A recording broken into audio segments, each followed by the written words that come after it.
মৃত্যুর প্রথম মুহূর্ত থেকে। যে দিনটি থেকে তুমি সারা জীবন পালিয়ে বেরিয়েছ, আজ সেই দিন চলে এসেছে। তুমি ঘুম থেকে উঠে দেখলে আজ সেই দিন, যার কথা তুমি কখনো ভাবতেও চাওনি। আর এখন মৃত্যুর ফেরেশতা তোমার দিকে এগিয়ে আসছেন। চারিদিকে ঘোর অন্ধকার, ফজরের আগের শেষ অংশ। তোমার বুকে তীব্র ব্যথা, যেন কিছু চেপে ধরেছে। তোমার শরীর নড়তে পারছে না, মন অস্থির, ছোটাছুটি করছে ভাবনা। তোমার শৈশব, তোমার কৈশোর, তোমার তুমি এখন যে মানুষ, সবকিছু এক মুহূর্তে চোখের সামনে ভেসে ওঠে। তুমি হাঁপাতে শুরু করো, তোমার ঠোঁট শুকনো, তোমার গলা এমন লাগছে যেন ভেতরে কিছু আটকে আছে। আমার সাথে কি হচ্ছে?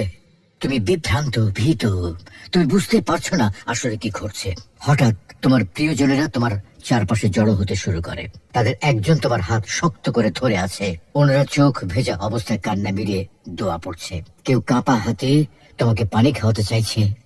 তাদের মুখে অসহায় এক বিষণ্ণতা, আর চোখে নিঃশব্দ এক বিদায়। অন্যদিকে তুমি অনুভব করছো সময় যেন ধীরে ধীরে থেমে যাচ্ছে। চারপাশের শব্দগুলো ক্ষীণ হয়ে আসছে। মনে হচ্ছে পৃথিবী যেন খুব নিঃশব্দে, খুব ধীরে তোমাকে ছেড়ে দিচ্ছে। যেমনটি পবিত্র কোরআনে আল্লাহ বলছেন, প্রত্যেকটি প্রাণী অবশ্যই মৃত্যুর স্বাদ গ্রহণ করবে, তারপর তোমরা সবাই আমার কাছেই ফিরে আসবে। তোমার মস্তিষ্ক ঝাপসা হয়ে যাচ্ছে, তোমার নড়াচড়া ধীরে ধীরে থেমে আসছে।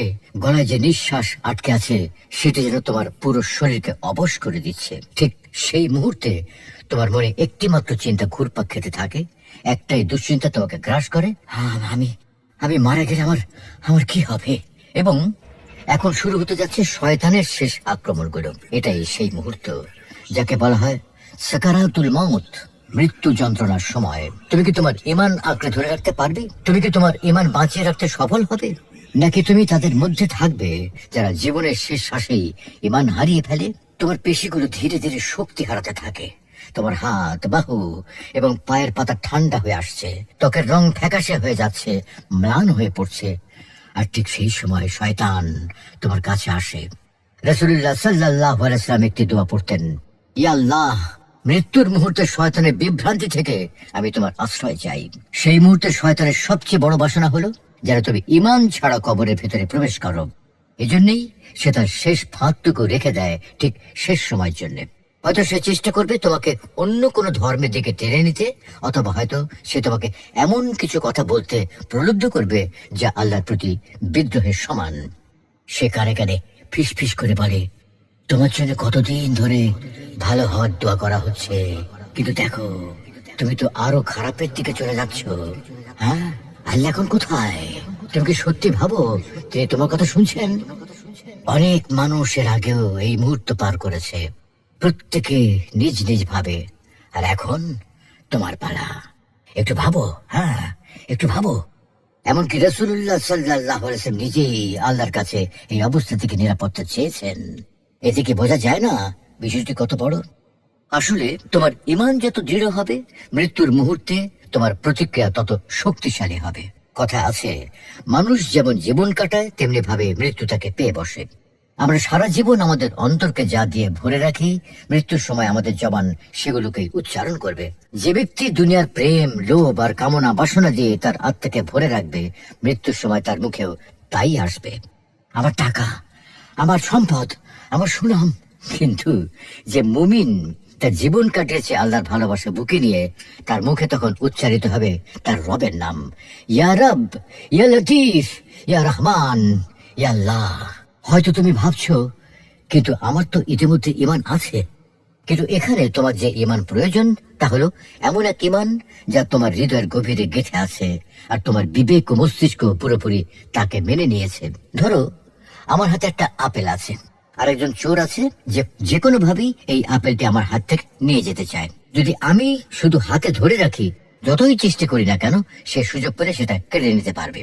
কিন্তু যদি আমি এই আপেলটা খেয়ে ফেলি আর সেটা আমার শরীরের ভেতরে হজম হয়ে যায়, তখন আর চোরের পক্ষে সেটা কেড়ে নেওয়া সম্ভব হয় না। ঠিক তেমনি যদি তুমি ঈমানের সত্যগুলোকে শুধু হাতে ধরে রাখো, মানে শুধু মুখে উচ্চারণ করো, তাহলে শয়তান সেগুলো কেড়ে নেওয়ার চেষ্টা করবে।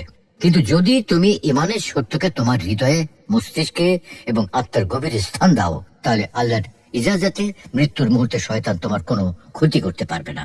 কিন্তু এমন যদি হয় তুমি মুখে পরকালের উপর ঈমানের দাবি করো, অথচ জীবনটা কাটো এমন ভাবে যেন পরকাল বলে কিছু নেই, তোমার কথা একরকম, কাজ আর একরকম। তাহলে এখনই সময় নিজেকে প্রশ্ন করার। এটি এমন এক বাস্তবতা যেখানে হারানো বা জেতা অর্থাৎ চিরস্থায়ী পরিণতির বিষয়, আর তুমি এখনো ব্যাপারটাকে গুরুত্বের সঙ্গে নিচ্ছ না। তাহলে মৃত্যুর সময় আর কি কি ঘটবে? ফেরেশতারা সৎ মুমিনদের কাছে আসে উজ্জ্বল সুন্দর মুখ দিয়ে, পবিত্র সাদা পোশাকে, আর সাথে থাকে মনোমুগ্ধকর সুগন্ধি। কিন্তু যে মানুষ ঈমান ছাড়া জীবন কাটিয়েছে তার জন্য এটি হয় ব্যথা ও কষ্টে ভরা এক মুহূর্ত। এখন সে মুখোমুখি সেই বাস্তবতার যাকে সে সারা জীবন অস্বীকার করে এসেছে। না না না না, আমার কাছে এসো না, দূরে থাকো। আমি আমি বিশ্বাস করি, আমি বিশ্বাস করি আল্লাহ বাস্তব। আমাকে আর একটা সুযোগ দাও প্লিজ। আমার বন্ধুরা কোথায়, আমার সঙ্গীরা কোথায়? কেউ কি নেই আমাকে বাঁচানোর? কিন্তু তার জন্য মূল ভয়ঙ্কর অধ্যায় তো এখনই শুরু হলো। এখন চলো কথা বলি মৃত্যুর পর কি হবে। মৃত্যু কোনো সমাপ্তি নয়, এটা বিলীন হয়ে যাওয়া নয়, বরং এক অবস্থা থেকে আরেক অবস্থায় অতিক্রম করার নাম। যেন তুমি এক বাড়ি থেকে আরেক বাড়িতে চলে গেলে। এটি এক ভিন্ন জগতের সূচনা মাত্র। আল্লাহ সেই সত্তা যিনি প্রতি শীতে জমিনকে যেন মরে যেতে দেন এবং প্রতি গ্রীষ্মে আবার তাকে জীবন্ত করে তোলেন। তিনি যেমন জমিনকে মরে গিয়ে পুনরায় ফিরিয়ে আনেন, তেমনি সকল মানুষকেও মৃত্যুর স্বাদ দেন, যাতে কিয়ামতের দিনে তাদের আবার উঠিয়ে দাঁড় করাতে পারেন। আর আমাদের সবাইকে সেই জায়গায় থাকতে হবে আখিরাতের আগে। তাকে বলা হয় বারজাখের জগৎ, একটি মধ্যবর্তী জগৎ। আমাদের নবী করিম সাল্লাল্লাহু আলাইহি ওয়াসাল্লাম বলছেন, কবর হচ্ছে জান্নাতের বাগান সমূহের একটি বাগান, অথবা জাহান্নামের গর্ত সমূহের একটি গর্ত। হ্যাঁ, তুমি এখন মারা গেছো, তোমার প্রাণহীন শরীর উঠিয়ে আনা হয়েছে গোসলখানায়। ঠান্ডা মার্বেলের উপর তোমার দেহ শুয়ে আছে ধোয়ার অপেক্ষায়। তোমার কাফন, তোমার কফিন সব প্রস্তুত। দরজার বাইরে তোমার পরিবার অপেক্ষা করছে। তোমার মা, তোমার বাবা, তোমার ভাই বোন, তোমার স্ত্রী বা স্বামী, তোমার সন্তানরা, তোমার বন্ধু বান্ধব কান্নায় তাদের চোখ ফোলা, কথা বলার শক্তি নেই। অল্প মুহূর্তের মধ্যেই তারা তোমার কফিন কাঁধে তুলবে এবং মসজিদের আঙিনার দিকে নিয়ে যাবে। ওই যে শুনুন, মসজিদে এলান হচ্ছে। গভীর দুঃখের সাথে জানানো যাচ্ছে যে আমাদের প্রতিবেশী ওবায়দুল্লাহ ইন্তেকাল করেছেন। আজ জোহরের নামাজের পর স্থানীয় মসজিদে তার জানাজা অনুষ্ঠিত হবে। তার আত্মীয় স্বজন ও বন্ধু বান্ধবদের তার জানাজায় অংশগ্রহণ করে তার রুহের মাগফিরাত কামনা করার জন্য অনুরোধ করা যাচ্ছে। আল্লাহ তাকে বেহেশত নসিব করুন। তোমার জীবনে অসংখ্যবার তুমি এই ধরনের ঘোষণা শুনেছ, কিন্তু আজ এই ঘোষণা হচ্ছে তোমার জন্য। যারা খবরটি শোনে তারা বিস্ময়ে বলে ওঠে, সে মারা গেছে। একটু থেমে যায়, নিঃশ্বাস নেয়, তারপর আবার নিজ নিজ জীবনে ফিরে যায়। মানুষ একত্র হয়েছে সারিবদ্ধভাবে দাঁড়িয়ে তোমার জানাজা পড়তে। কেউ হয়তো কান্না থামাতে পারছে না, আমার ছেলেটা, অথবা আমার বাবা, অথবা আমার ভাই, ইত্যাদি ইত্যাদি। তারপর আবার তোমার কফিন তুলে ধরা হলো। এবার কবরের দিকে। কবর আগে খুঁড়ে রাখা হয়েছে, খোলা। এটাই তোমার নতুন ঘর, অপেক্ষা করছে শুধু তোমার জন্য। তোমার খুব প্রিয় কেউ কবরের ভেতরে নেমে গেল এবং খুব নরম ভাবে তোমার দেহকে ডান পাশে শোয়ালো, মুখ কিবলার দিকে ঘুরিয়ে দিল। তারপর সে কবর থেকে বের হয়ে এলো আর কাঠের তক্তা বা মাটি দিয়ে কবরের মুখ ঢাকতে শুরু করলো। নিজের হাতেই সে প্রথম মুঠো মাটি ফেললো তোমার উপর। আত্মা এসব দৃশ্য প্রত্যক্ষভাবে দেখে, সবই সে দেখে। দেহ ধোয়া হচ্ছে, জানাজা পড়া হচ্ছে, তারপর কফিন কাঁধে করে কবরের দিকে নিয়ে যাওয়া হচ্ছে। সবকিছু সে অবলোকন করে। যারা এসেছে তারা কি কথা বললো, কিভাবে কাঁদলো, সবই সে শোনে। এমনকি যখন মানুষ ধীরে ধীরে কবরস্থান ছেড়ে চলে যেতে শুরু করে, আত্মা তাদের পায়ের শব্দও শুনতে পায়।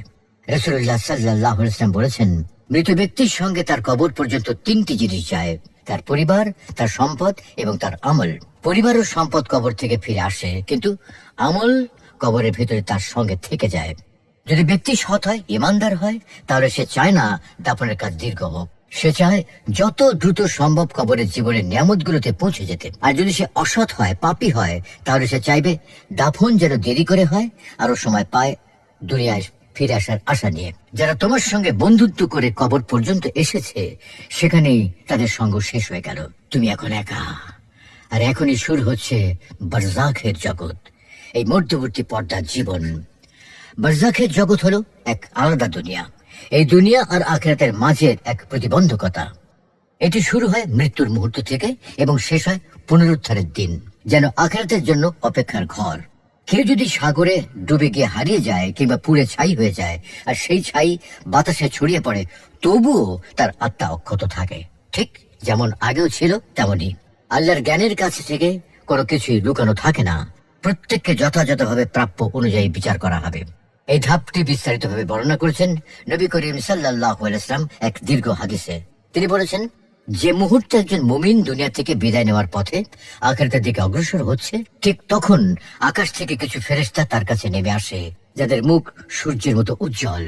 তারা জান্নাতের এক কাফন এবং জান্নাতের কিছু সুগন্ধি নিয়ে আসে এবং তাকে ঘিরে বসে, চোখের দৃষ্টিসীমানা পর্যন্ত দূরে। তারপর মৃত্যু ফেরেশতা তার মাথার পাশে এসে বসে বলেন, হে সুশান্ত ও উত্তম আত্মা, তোমার রবের ক্ষমা ও সন্তুষ্টির দিকে বের হয়ে এসো। তারপর আত্মা খুব সহজে বের হয়ে আসে, আর মৃত্যু ফেরেশতা তাকে দেখে। আত্মা বেরিয়ে আসার সাথে সাথে অন্য ফেরেশতারা মৃত্যুর ফেরেশতার হাত থেকে সেই আত্মাটিকে সাথে সাথে নিয়ে নেয়। এক পলক সময়ও তার হাতে থাকতে দেয় না।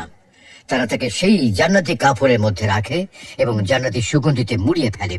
সেখান থেকে এমন এক সুগন্ধ বের হয় যা এই পৃথিবীর সবচেয়ে সুগন্ধি মিশকের গন্ধের মতো। এরপর তারা সেই আত্মাকে আকাশের দিকে উঠাতে থাকে। তারা যখনই কোনো ফেরেশতাদের একটি দলের পাশ দিয়ে যায়, তারা জিজ্ঞাসা করে, এই উত্তম আত্মাকে। যারা আত্মাটিকে নিয়ে যাচ্ছে তারা দুনিয়াতে মানুষ যেসব সুন্দর নামে তাকে ডাকত, সেই সেরা নামগুলো দিয়ে তাকে পরিচিত করিয়ে দেয়। যখন তারা আসমানে পৌঁছে যায়, তখন সব দরজা তাদের জন্য খুলে দেওয়া হয়। এক স্তর থেকে আরেক স্তরে সপ্তম আসমান পর্যন্ত ফেরেশতারা তাকে স্বাগত জানাতে থাকে। এরপর আল্লাহ আদেশ করেন, আমার বান্দার আমলনামা ইল্লিজিনে লিখে রাখো, সৎকর্মশীলদের রেজিস্ট্রি, এবং তাকে আবার জমিনে ফিরিয়ে দাও। আমি তাদেরকে জমিন থেকেই সৃষ্টি করেছি, আবার সেখানেই তাদের ফিরিয়ে দেব, এবং সেখান থেকেই আবার দ্বিতীয়বার তাদের উঠাবো। তারপর সেই আত্মাকে কবরের দিকে ফিরে আনা হয় বারজাখের জগতে। আর সেখানে দুই ফেরেশতা মুনকার ও নাকির এসে প্রশ্ন করবে, তোমার রব কে? আমার রব আল্লাহ, যিনি আমার জীবনে আমার ইলাহ ছিলেন, আমি যারই ইবাদত করেছি। তোমার দিনের নাম কি? আমার দিন ইসলাম। তোমাদের মাঝে যে মানুষটিকে পাঠানো হয়েছিল তিনি কে? তিনি আল্লাহ রসুল মুহাম্মদ সাল্লাল্লাহু আলাইহি ওয়াসাল্লাম। এভাবেই একজন প্রকৃত মুমিন এই সকল প্রশ্নের সঠিক উত্তর দেয়। যেসব নামাজ সে পড়েছিল, যেসব সৎকর্ম সে করেছিল, সবই এসে কবরের ভেতরে তার সঙ্গী হয়। যখন মুনকার ও নাকির প্রশ্ন করতে আসে, তখন এক নুরানি অবয়ব তার মাথার পাশে এসে বসে। এটা সেই নামাজ যা সে দুনিয়াতে পড়তো। এরপর একে একে অন্যান্য সৎকর্ম সামনে আসে। তার ডান পাশে দাঁড়ায় রোজা, বাম পাশে যাকাত, আর তার পায়ের দিকে এসে দাঁড়ায় অন্যান্য নেক আমল। প্রত্যেক নিজ নিজ অবস্থানে দাঁড়িয়ে তাকে রক্ষা করতে থাকে, যাতে কবর তাকে চেপে না ধরে, কোনো কষ্ট না দেয়, কোনো আঘাত না করে। প্রশ্ন তো শেষ হলো। যখন মুমিন সঠিক উত্তর দেয়, তখন তার জন্য জান্নাতের একটি জানালা খুলে দেওয়া হয়। আল্লাহ আদেশ করেন, তার কবরকে তার দৃষ্টিসীমা পর্যন্ত প্রশস্ত করে দেওয়া হোক, এবং তার জন্য জান্নাতের বিছানাগুলোর একটি বিছানা সাজিয়ে দেওয়া হোক। তারপর কবরের এক পাশে একটি জানালা খুলে দেওয়া হয়। সেখান থেকে তাকে দেখানো হয় জান্নাতের দৃশ্যাবলী, যা সকল মুমিনের চিরস্থায়ী নিবাস। তার অন্তর শান্তিতে ভরে ওঠে, আর সে কিয়ামত পর্যন্ত জান্নাতের সেই দৃশ্য দেখে যেতে থাকে। কিন্তু এর অপর পাশে আছে আরেকটি দৃশ্য, কষ্টের, ভয়াবহতার। যারা ঈমান ছাড়া মারা যায়, যারা বড় বড় গুনাহে ডুবে কাটিয়েছে জীবন, তাদের জন্য অপেক্ষা করে এক কঠিন পরিণতি। আমাকে আমাকে এখান থেকে বের করে নাও। মান রাব্বুকা? তোমার রব কে? তোমার রব কে? আমাকে বের করো এখান থেকে। তোমার দিনের নাম কি? তোমাদের মাঝে পাঠানো সেই ব্যক্তি কে ছিলেন? কবরের ভেতরে উত্তর দেয় মস্তিষ্ক, না উত্তর দেয় হৃদয়? মানুষ সেখানে উত্তর দেয় আল্লাহর কাছে তার মর্যাদার অবস্থান অনুযায়ী। যদি সে এমন কেউ হয় যে আল্লাহর দিন ও তার রসুলকে অস্বীকার করে জীবন কাটিয়েছে, সে এই প্রশ্নগুলোর উত্তর দিতে পারবে না। এমনকি যদি সে নামমাত্র মুসলিমও হয়, কিন্তু জীবনে যদি পাপের সমুদ্রে ডুবে কাটায়, তবে তখন উত্তর দিতে গিয়ে তার জিহ্বা কাজ নাও করতে পারে। কবরের প্রশ্নোত্তর কারোর জন্য ফেরেশতাদের সঙ্গে মধুর আলাপের মতো, আবার কারোর জন্য তা হয়ে দাঁড়ায় ভয়ঙ্কর এক জিজ্ঞাসাবাদ। জাহান্নামের দরজা খুলে দেওয়া হয়, তার সামনে দেখানো হয় শাস্তির ভয়াবহ দৃশ্য। কবরের ভেতরে পৌঁছাতে থাকে জাহান্নামের দগ্ধতাপ আর দুর্গন্ধ। তার কবর সংকুচিত হয়ে আসে, তাকে চেপে ধরতে থাকে। তারপর এক অন্ধকার মুখ, মলিন পোশাক পরা মানুষ তার সামনে এসে দাঁড়ায় এবং বলে, এই সেই দিন যার ওয়াদা তোমাকে দেওয়া হয়েছিল। ভীত সন্ত্রস্ত আত্মা জিজ্ঞাসা করে, তুমি কে? সে জবাব দেয়, আমি তোমার মন্দ কাজগুলো তুমি যে সুদ খেয়েছো, যে গীবত করেছো, যে হারাম জিনিসের দিকে তাকিয়েছো, তুমি যেসব গুনাহকে এতদিন ভালোবেসে করেছো, সেগুলির প্রতিচ্ছবি আমি। তুমি কি এখন ভয় পাচ্ছো? তুমি কি আমাকে বছরের পর বছর চাওনি? দেখো দেখো, আমি এখন তোমার সামনে দাঁড়িয়ে আছি। এরপর সে দোয়া করতে থাকে, হে আমার রব, কিয়ামতের ঘন্টার ধ্বনি যেন আর না আসে। যায়েদ ইবনে সাবিত রাদিয়াল্লাহু আনহু বলেছেন, আমরা রাসূলুল্লাহ সাল্লাল্লাহু আলাইহি ওয়াসাল্লামের সঙ্গে বনি নজ্জারের একটি বাগানে গিয়েছিলাম। তিনি তখন তার বাহনে আরোহী ছিলেন। হঠাৎ সে বাহন ভয় পেয়ে তীব্রভাবে নড়া দিল, প্রায় তাকে ফেলে দিচ্ছিল। আমরা তাকিয়ে দেখি কাছে কয়েকটি কবর আছে। তখন রাসূলুল্লাহ সাল্লাল্লাহু আলাইহি ওয়াসাল্লাম বললেন, এখানে যারা কবরের মধ্যে শুয়ে আছে তারা বর্তমানে কবরের শাস্তির মধ্যে রয়েছে। আমি যদি ভয় না করতাম যে তোমরা তোমাদের মৃতদের দাফন করা বন্ধ করে দেবে, তাহলে আমি আল্লাহর কাছে দোয়া করতাম যেন তিনি তোমাদের সেই শাস্তি শুনিয়ে দেন যেমনটি আমি শুনছি। তারপর তিনি আমাদের দিকে ফিরে বললেন, তোমরা কবরের শাস্তি থেকে আল্লাহর কাছে আশ্রয় চাইতে থাকো। এই তো তোমার নতুন ঘর। উপরের দুনিয়ার সবকিছু ছিল আলোকিত, রঙিন, জীবনময়, আর এখানে সবকিছু অন্ধকার, নীরব, সংকীর্ণ। সবকিছু কত দ্রুত শেষ হয়ে গেল, তাই না? তখন তুমি হয়তো বলবে, হে আল্লাহ, আমাকে আরেকটি সুযোগ দিন, আমি সত্যি আমার জীবনকে ঠিক করে নেব। অথবা তুমি বলবে, হে আমার রব, সকল প্রশংসা ও কৃতজ্ঞতা তোমারই জন্য। যদি এই ভিডিও তোমার কাছে পৌঁছে থাকে, জেনে রেখো এটা কোনো কাকতালীয় ঘটনা নয়। আল্লাহ এটাকে তোমার সামনে এনেছেন এবং শেষ পর্যন্ত তোমাকে এখানে ধরে রেখেছেন। তুমি জানো কেন? কারণ তিনি চান তুমি তোমার জীবনে কিছু পরিবর্তন আনো। তাহলে তুমি কি তার দিকে একটু এগিয়ে আসবে না? এখন তোমার জীবনের জন্য সিদ্ধান্ত নেওয়ার সময়। যদি তুমি এখনো নামাজ পড়া শুরু না করে থাকো, তবে এই মুহূর্তটাই তোমার শুরুর সময় হোক। যদি তুমি তোমার ঈমানকে শক্তিশালী করতে চাও,